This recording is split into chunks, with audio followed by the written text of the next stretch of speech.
Crawfish go by many names such as mudbugs, yabbies, and crawdads. And today on the Specialty Project, we are at NLN Farms in Chalkawinity to learn all about freshwater crawfish farming. What is Nick about to be doing? So Nick is getting ready to get into our boat, and he has traps prepared as well as bait. So as he is coming through, he will put down a trap with bait in it and then pick up a trap that already has crawfish in it. Right now we have about 100 traps in each pond.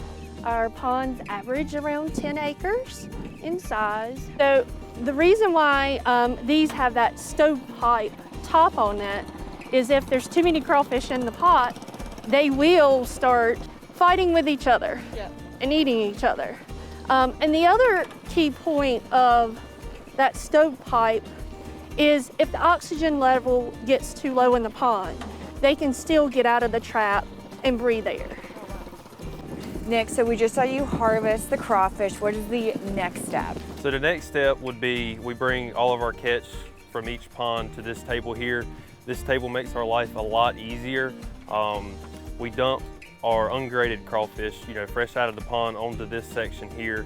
These tubes are specifically placed at a certain distance, so these smaller crawfish that are unmarketable size will fall through to this bottom tray here that will eventually go into a bucket that goes back into the pond they come out of.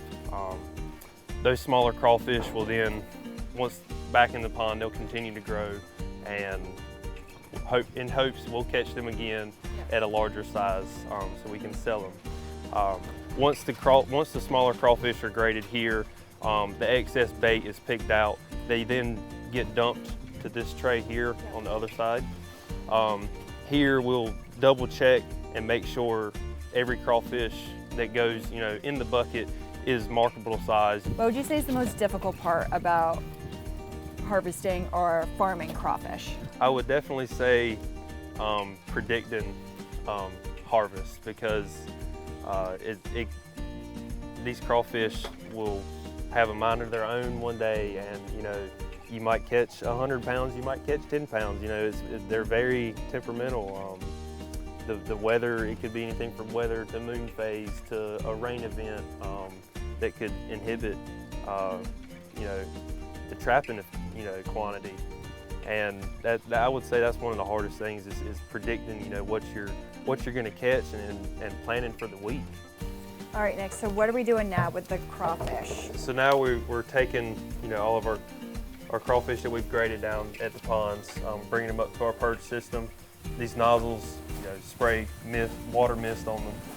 They'll spread out throughout the tank and get away from each other, and they'll begin the process of cleaning their shells, cleaning their gills, and purging themselves.